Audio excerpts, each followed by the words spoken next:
What's going on? Happy Thursday night to you, wherever you're watching in the world. This is the Orlando Real Live, where I talk about all things real estate, theme parks, and living in Orlando.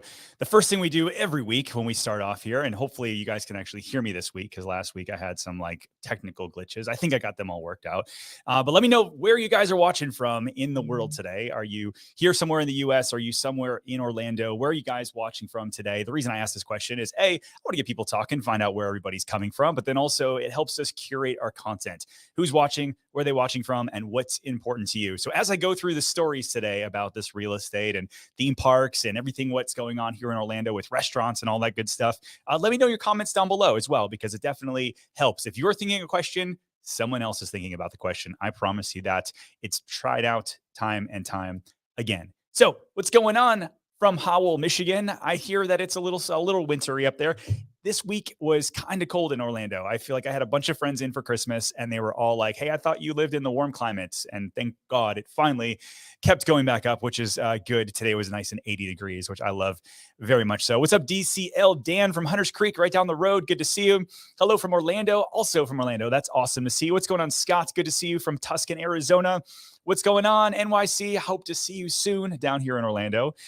Mike, what's going on from West Virginia? We've got Wendy Bird watching from Claremont. Good to see you tonight. So what's up, Tom G from Horizon West? Ford's Garage. Man, that's one of my faves. I feel like that place on the weekends is packed all the time. You can't even get into the place. It's kind of wild. What's going on? Lake Howe, David, we're good to see you. Port St. Lucie, good to see you. Got a lot of people checking in. Dennis, what's up, Dennis? Good to see you, my friend. Past client of ours from Windermere. Lots of people checking in. Please continue to do so. We got a lot of things heading into today, but I'm going to get to our main stories of the night and why maybe many of you guys tuned in here today. But that is really the number one here. Plans filed to bring condo-like multifamily units to Orlando's Four Seasons Resort. If you haven't been to the Four Seasons Resort, it is probably one of the nicest properties in all of Orlando. If you look at per night right now, it's like over $2,000 per night for just like a regular room, but it's also within Disney's Golden Oak neighborhood. And if you're not familiar, Disney has a 299 home community, all luxury, kind of $4 million up to the over 10 million for sure. And they've got different sections, part of which it's actually connected to the Four Seasons. And so you get extra amenities. You've got an extra homeowners association. There's a lot of stuff that kind of goes along with it. But the Four Seasons actually traded hands this year. And the host is the person who owned it or purchased it for over, let's see, it was $610 million cash. And then they spent another $30 million to secure adjacent vacant parcels. And so one of the things people always ask me is, will Disney or will Four Seasons or anybody create more properties in Golden Oak? And the answer forever has always been no. This is there's only one Golden Oak. We're not going to expand it. We're not going to do it. But there was always a way in the deed of the master plan community that said that there could be a mid-rise condo-like product that whoever owned that could do. And so when I would show properties at the Four Seasons or in Golden Oak in general, part of the contract that the buyers had to sign said that they understood that there could be sort of maybe a timeshare, maybe a condo, maybe a mid-rise, something going in there. We don't know, but that's what it was currently zoned for. And you had to sign off and understand that. Now, the neighborhood already has this massive hotel within it. So it's not like a weird thing for these people to have this massive, beautiful hotel with amazing golf course and probably the nicest pool amenity in Orlando right there in their backyard. So it's not a total bad thing, but here's kind of where things changed over the past couple weeks. And so we've got Host, who owns the Four Seasons, and they're looking to add 40 more units over by the Four Seasons. And this is how it breaks down. They've got this really cool, I think very cool, mid-rise building, and they're actually trying to increase the tallest point to 6 stories in the middle and then 9 stories on either end. And so it won't be so obtrusive, but it won't be just the 4 stories that was originally planned or thought of. And it's looking like they're going to do kind of a very similar theme to the rest of Golden Oak. So it's not going to take away from the neighborhood. And I know some of the folks that live there I got to go to a development meeting and hear all about it and kind of get their opinion heard before it went to the county for approval. But this is interesting to me. So there's 40 units you're going to have in the high rise. Plus, you've got these really cool kind of villas, which I think look really awesome. If you look at the what was submitted, this is what it looks like these. So there's going to be 2 attached villas, one on each side. There'll be 9 of these apparently. And yeah, it kind of looks like a very similar vibe to what was already there in Golden Oak. And so let me know down below if you get in one of these condos, would you consider this? I think that actually will do very well. I actually hope that they don't turn these into like a timeshare product. And in fact, they are for sale, because I have a lot of people that want lock and go. They come to the area, they're willing to pay a premium, but we don't have this kind of product outside of maybe downtown Orlando or maybe Reunion. They got the Reunion Grand, but this I think would do very, very well. So let me know. I'm going over the questions here. What's going on, Travis? Good to see you, my friend. What's going on, Andy from the Florida Keys? I appreciate it. JP says, are you in a new studio, not my home office? I'm not. This is our new studio. I've got a lot more stuff to put in here, but I'll open it up and show you guys a little bit more. But yeah, we created a whole studio to have like better internet and better lighting, and just kind of, I didn't have to like worry about my kids running by the camera from time to time. And so yeah, we got a new office for my agents and our staff to use, and a new office studio, which I'm stoked about. What's up, Harry from Delaware? Good to see you. What's going on? Yeah, Jose is right. There's like 88 people watching. We got, if you don't mind, hit the like button. It does push this out, let other people know, and let YouTube know that this is something that people will want to watch. What's up, Yasmin you caught a live from Laureate Park. Hope you're doing well as well. Happy holidays. So let me know down below about the Four Seasons. If this was like my guess, if this was like $1.5 million to $2 million, would this be something that if you were in that price point, you would move on? Or would you say, no, I'm going to go to 4, 5, 10 million on a house? I'm kind of curious. So we've got a bunch of other things. I mentioned that Florida is outpacing the nation in this one thing, and sort of the teaser. And Florida is the fastest growing state in the nation, census estimates show. It's the first time in 65 years the state has taken the top spot for population growth. And so you look at overall, the nation's 3rd largest state, which is us, grew almost 2% from July 21 to July 22, netting over 400,000 new residences by population, which is an insane number. When I moved here in 2016, people were saying, hey, there's 1,000 people moving to Florida every single day. There's 1,500 people moving to Central Florida every single week. And that number has actually continued to climb. And that's one of the reasons that I think that we're going to be a bit more insulated from our kind of recessionary ups and downs than somewhere where they're losing population. And so you look at kind of overall, the nation has gone down price-wise, like 2.5%. And in Florida, we're kind of beating that, which I think is a good thing. Let me go a couple other things here going along this. This is another one that came out. This is from Click Orlando, came out with a story that said Florida will need 500,000 housing units by 2030. Which 2030 used to seem like forever away. It used to seem like that's not like a realistic thing to kind of even project and that sort of thing, but it is. It's right around the corner. We're talking 7 years from now. We need an extra 500,000 units. And when you look at what's going on with our apartments right now, specifically, they mention that in Orlando, Kissimmee, Sanford metro area, we're about 10,000 apartment units shy of where we should be. And if you look at the amount of renters that are moving to our area, you will know this. And there's apartment buildings going up all over. Everywhere you go in Orlando, there's new apartment buildings going up. And so the big piece is, does the state and the county start keeping up with the infrastructure? Now they're widening all of our toll roads. 429's getting extra lanes. 417's getting extra lanes. You've got a lot of things going on with the I-4 Ultimate project, but that's not enough. Like, we need more. If we're going to have this many people continue to move to the area, it's something that we all should push for and call our local people, let them know, hey, I'm a constituent here. We need more roads and more money for infrastructure, I think. So let's go over to your comments. I want to make sure that we get some of these. What's going on? That Realtor Matt, good to see you. To Florida and Texas, getting all your fleeing residents. That's right, my man. If you guys need a realtor in California, Matt's your dude. But if you're moving here, that's us. What's going on? You got you're moving from Mount Dora, or what's from Mount Dora? Good to see you. I appreciate it. Let's see. I'd be very, very upset if I spent millions on one of those homes in the private residences. Yeah, the $10 million properties over there. Are they going to be a little upset with what's going on? Maybe. Maybe not. I mean, honestly, I think that as long as I look at the amenity, that's actually what doesn't worry me really per se. I mean, most of these places have their own amenities. These houses are insane with their own pools and all kind of like create. Some of them are really crazy slides and all kind of really cool stuff. So I don't know that the amenities overworked, but I do look at like if they take it to timeshare, I doubt that they're going to allow the timeshare people to use the summer house in Golden Oak. I just don't see that happening. And so if they sell these things, is another 40 families going to overwhelm the amenity there? Probably not. They already expanded it. Looks amazing. But yeah, it'll, time will tell. Time will tell. But that's why they cover their backsides on all that good stuff when people are buying the houses. Vicky from Queensland, Australia. Good to see you. Appreciate you checking in. Let's see. I want to make sure I don't miss any questions. A lot of people checking in tonight. I so appreciate you guys.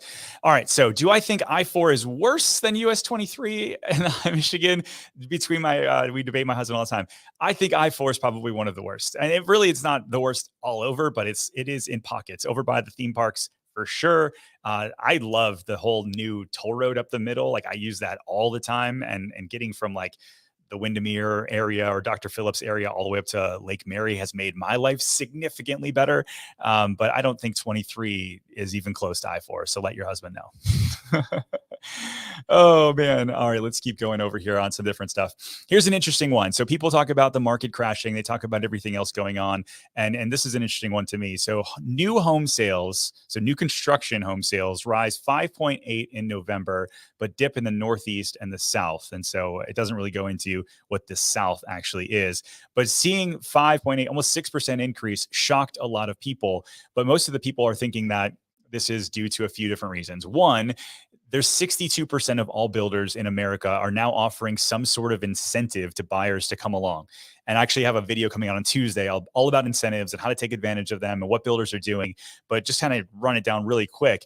They'll help you buy your rate down, which the rates already fell over the past couple months. And so if you're looking at, hey, rates used to be 7, now they're like 6 or even high 5s, depending on the mortgage product that you get. And then if a builder can come along and buy you down into the 4s, that's a big deal. That's a really big deal. Now, all of a sudden, you start taking on some of the other incentives that they're willing to do, which is like design center incentives and closing cost incentives, and it makes it look really appealing. When you compare that to to resale, most people would rather build a brand new house. And so it's not shocking that this kind of all came out. And yet everybody's been like, hey, it's been a big change. And so hopefully this continues to be a trend. Until then, I think there's still going to be plenty of incentives. And so make sure you watch the listing, the video. Sorry, Jose said some of the listings. I like when I read the Orlando listing descriptions. A perk is a view of nightly fireworks shows. Jose, I've been trying to figure this out, man. So it would be interesting to me to be able to do a video that showed what the fireworks were on a nightly basis at different places around town. So I know like Horizon West, you can see it in like Celebration. You can kind of sort of see Hollywood Studios for like a little bit, not a really big deal. Obviously places like Golden Oak, you can see it. Windermere, you can see it super well. Parts of like Claremont, even like if you're high up enough, you can see them. And so it'd be interesting to show like from different vantage points around Orlando, what the firework view is in those areas. And so I don't know how to execute it, but I'm going to figure it out because I think it would be a really cool one.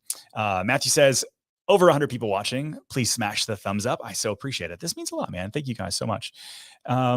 What's going on, Martin?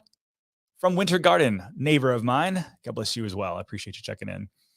NYC Iron says that I-4, the Long Island Expressway, has both of them beat with the average speed of 7 miles an hour. I agree. That's you win. That's for sure. You'll take I-4 all day, every day. All right. So here's a couple other ones. If you are in the Airbnb market, if you're looking at something that you want to buy a vacation home in Orlando, this is one you're going to want to pay attention to. So I've talked about this in the past, but it's been interesting to see how Park Square has really taken their short-term rental community. And this is over by SeaWorld. And so if we look over here, I'll try to zoom out so you can kind of see. We got Williamsburg off to the right. SeaWorld's right here. Gosh, if I know Lennar has another project coming up by Epic Universe, but this neighborhood is going to do extremely well. There's only there's 385 properties starting at about $1 million, and they're specifically for Airbnbs. And so they just released their new model home I think yesterday.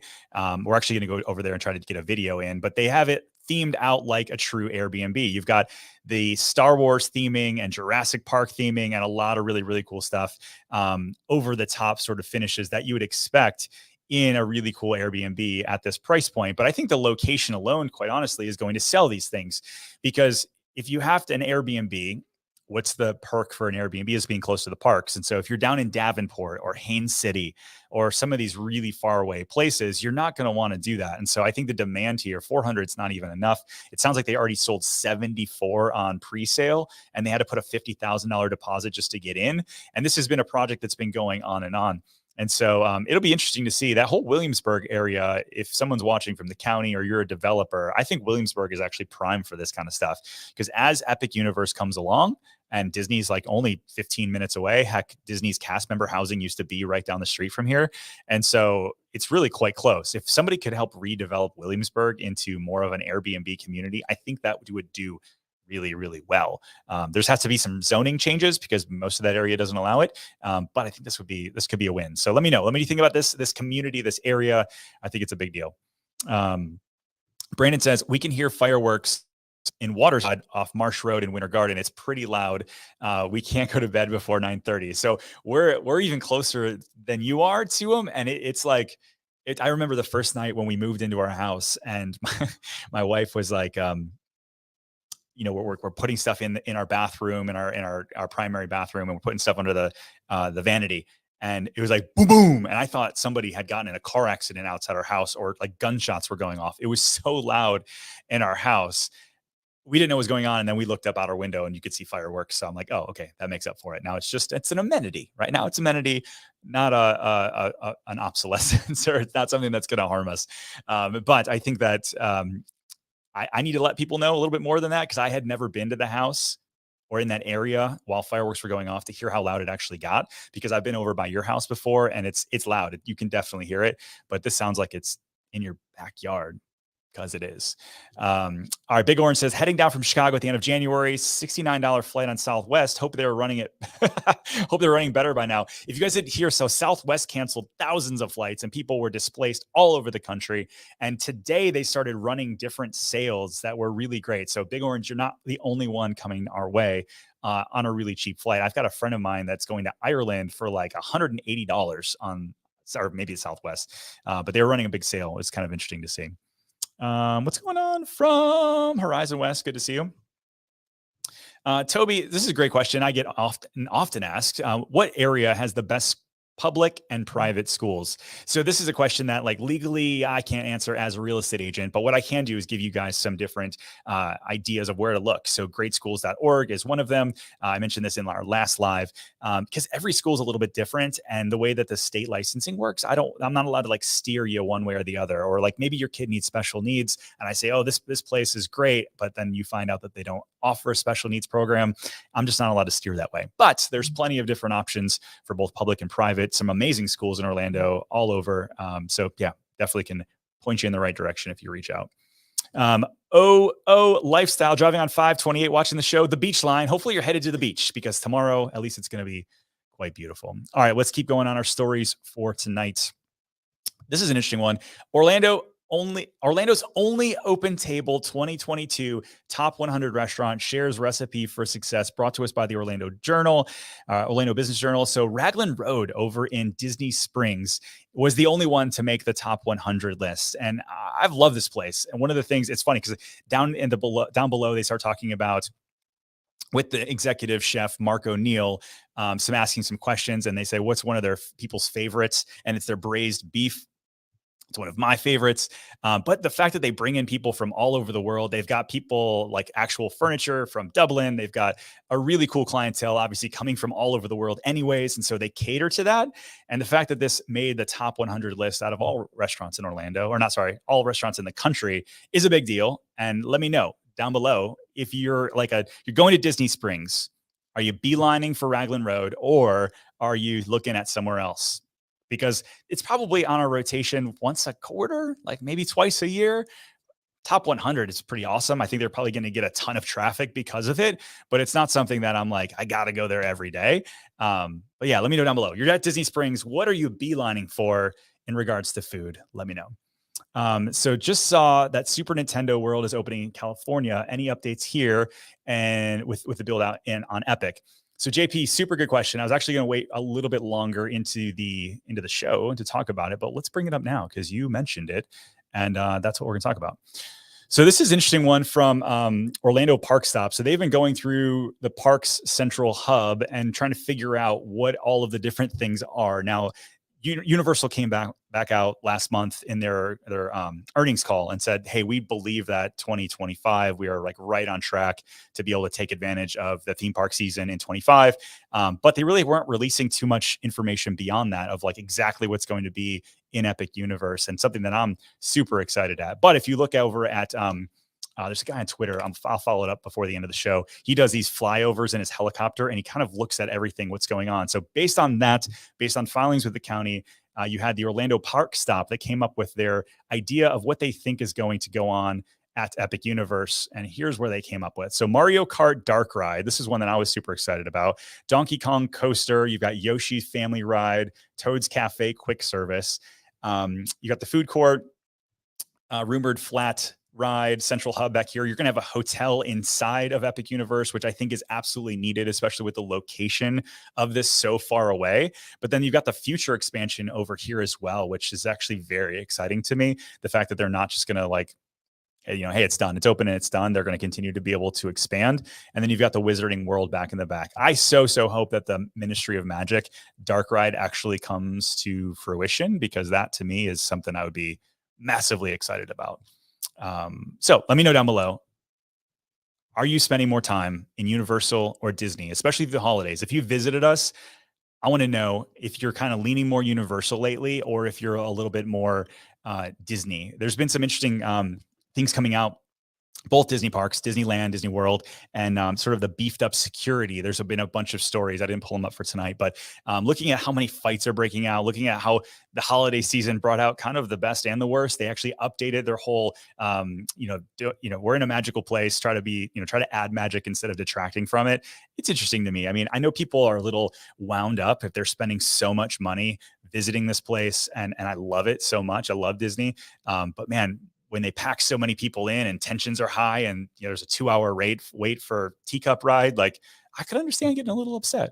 I'm just trying to say, have I been on the Disney World Railroad yet? We're going this weekend, and I'm so excited, because it seems like it's been like 4 years. And I remember my son, who's now 13, when we first moved here, like it was something he just loved to go on. And it was just like that chill ride. You could go see everything around the park.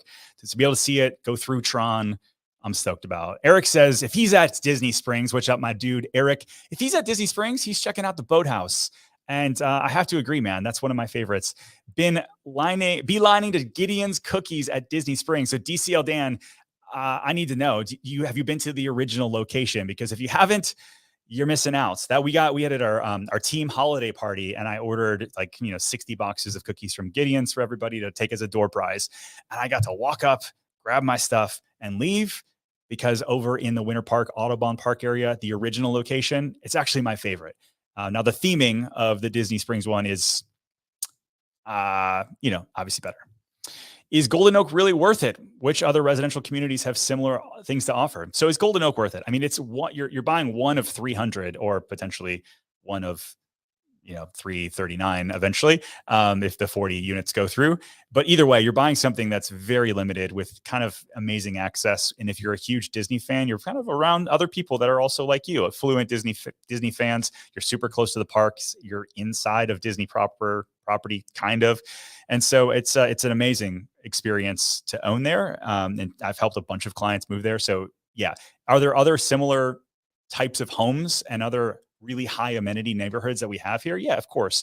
I think Lake Nona Golf and Country Club is remarkable. Like their amenities great. They've got the golf course. There's a ton of stuff to do. It's guard gated, guard manned. There's people driving around. It's super safe, and really high quality homes. You got Isleworth, which is kind of like aging a little bit, in my opinion. You've got a lot of people in Isleworth tearing down and completely renovating, because most of those houses were built in like the late 90s, mid 2000s. They just need a lot of work. And so yeah, I mean, there's beautiful neighborhoods, gated, super high amenities, but is there anything like Golden Oak? No, it's one of a kind. Shay says, beelining when they get to Disney Springs Boathouse or Chef Art's Homecoming. Chef Art's is, man, I've not been there in probably 6 months. I definitely need to go. DCL Dan says, yes, I have been to the Winter Park location. Was surprised that it's pretty small. Still a great cookies and cakes. You know, the other cool thing about this Gideon's thing is I was talking to the owner, super cool guy. He said that like one of the things, just kind of explain his character. He said, because at the Disney Springs location, they do cold brew, they do a lot of things coffee wise that they don't do at the Audubon Park, Winter Park location. And I think that that's, well, he says, well, the reason why is because there's Lineage Coffee right in the same food hall, and he didn't want to kind of bastardize what they do and take business away from them. And I just thought that was really cool because I think people coming to Gideon's would just, they would go, whatever they sell there, they're going to buy. But he cares about local community. He cares about his fellow business owner and all that good stuff. So kind of wild. I attempted to go to the original Gideon's for the first time, but it was raining and there was nowhere else to park. That is one thing about it. The food hall that they're located in, it's, you know, you have to park around the back or down the street. It's really not, there's not much places to park. There's like 20 spots and they're only one of 6 other businesses in that little guy. So yeah, it's interesting. What's up, Greg? Working with Blake coming to Orlando in 23. Oh, that's awesome, man. Blake is my dude, man. That's awesome. So cool to see.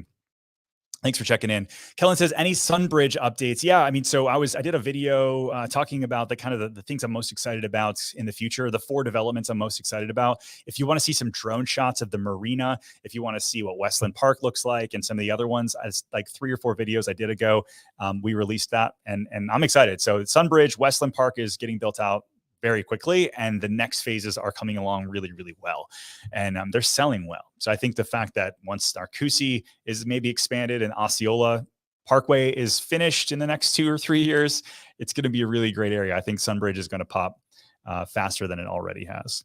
All right, I've got a couple more things real estate related. And if you have any more questions, now's your time to ask. We're going to wrap up in probably 5 to 10 minutes. And so if you have questions, just let me know down below.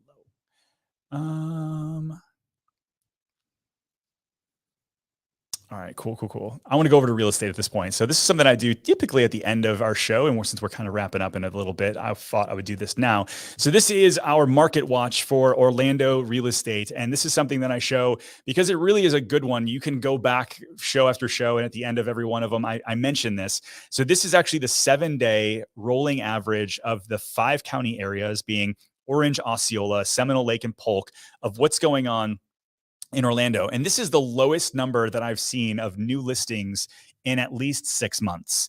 You know, 6 months ago, I feel like is the high mark. July of this year was our high mark in Orlando of the best of real estate, when things were insane. And then it started slowing off from there. And then all of a sudden we started seeing 300, 400, 500, 1,300 new listings hit the market, and things started slowing down like that. You started seeing price decreases. You started seeing a lot of big things that we hadn't seen in years happen. And so this is actually a really big deal when you see 447 listings. Now, a lot of people aren't listing during the holidays. We might see a big bump up in January. But as of right now, I mean, you've got price decreases are pretty low. This is the wild thing. 809 houses sold in the past week and over 586, which is significantly more than the new listings that hit. That's all good. And I look at my own listings on my team, the sellers that we're helping right now. 2 weeks ago, 3 weeks ago, showings were pretty slow, 1 or 2 a week. And then it started increasing. And, you know, I had it was like 1 showing a week, 2 showings a week. And then all of a sudden 11 within 3 days, multiple offers, and we got it under contract. And so it's an interesting time right now, like with home sales kind of slumping all over across the nation. In certain pockets of Orlando, we're still seeing really good signs, which I think that's a good thing. A few other things for the nerdy folks watching in the crowd tonight. So this is actually some more stats in regards to what's going on. Average sales price in Orlando is still $475. This has gone unchanged over the past 2 or 3 weeks, but this is one that's interesting. It just sort of solidifies what I was just talking about. 3.15 months of inventory. And so for the smart folks that have been watching all along on my shows, I always talk about statistically 1 to 3 months is a seller's market. 3 to 6 months is nobody's land. It's kind of like a toss up. And then 6 months plus is a strong buyer's market. And so right now we're sitting right at that 3 month, just over into neutral territory, which actually I'm okay with. I think that as long as the market's not pulling back super, super hard, we're going to be okay. Last thing I'm going to leave you guys with, and I'm going to answer a couple more questions before we pop. If you haven't checked out our new website, theorlandoreal.com, this kind of goes through real estate, same things I do here, but really well in depth. I've got a team of writers that write all types of really cool stuff all about Orlando. And so every little nook and cranny that you can think of, from theme parks to the little bars that you've never heard of before, you can find here. Sign up for our free newsletter, just kind of get to know everything here. If you're thinking about moving here, awesome. We'd love to help. But even if you already live here and you want to just get to know your city a little bit better, it's a good place for you. All right. So let's ask her some questions and then we're going to wrap up.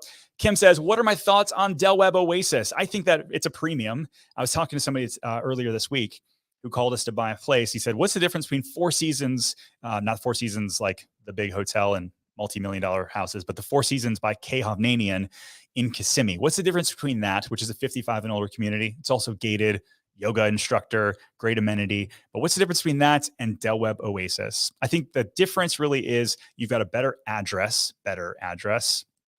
in Winter Garden. You're a little bit closer to the parks and maybe a little bit higher quality of home. I think that the Webb Oasis product is really good. So overall, you're going to pay probably a 10%-ish, if not 15%-ish premium for the better location and the better quality. If you're willing to do that, then Webb Oasis is great for you. If you're like, no, I don't really need that, I'm only going to be using it, half the year or 3 months out of the year, I'd rather just save a little bit of money, then the product over by Four Seasons K-Hov is great for you. No leased properties. Interesting. I was considering leasing. Any opinion? So there's still plenty of places to lease. I think that up here, they just showed in our area, because I've got a button set on a $10,000 plus. So it takes out kind of all of the leases in our search, because I only want to see what's actually selling so the data can be as accurate as possible. So there's plenty of leases. It's just got taken off because the price point. And so, so there's plenty of places to lease, especially apartments, like I mentioned earlier, although we're kind of short on apartments right now. And the more people that sit on the sidelines and decide not to buy, leasing gets a little bit tougher, but there's plenty of opportunity there.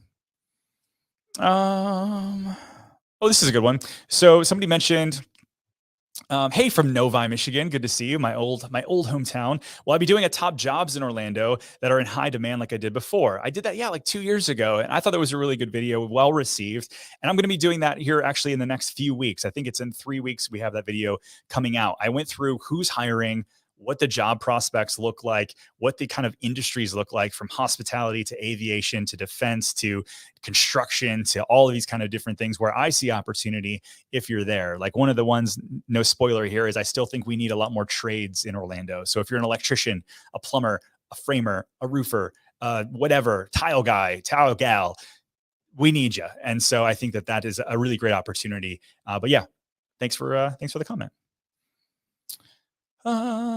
Kathy says, are houses moving slow enough yet that the contingency bid can be put on? Yes, I would say that in certain areas. We just took a contingency for one of my clients who was like, hey, I've got a little bit of time. I can wait for them to sell. So if you're not familiar with how a contingency works, well, you've got a lot of contingencies. It could be home inspection contingency, mortgage contingency, or home to sell contingency. And I think that that's the one you're probably talking about. Most sellers are okay with it if you're already on the market, and more preferably on the market, but have a contract already accepted. And so if you can do that, I think that there's a big win there for you. If you're getting ready to list, but you haven't quite made it there yet, then maybe not. And so I would get the ball rolling first before you try to go put offers on different ones. Let's see. What are my predictions for interest rates in the next 3 to 6 months? I think that at the Q1, we probably finally get some reprieve from Mr. Powell, and he doesn't raise the rates. I think we will probably stay status quo in Q1.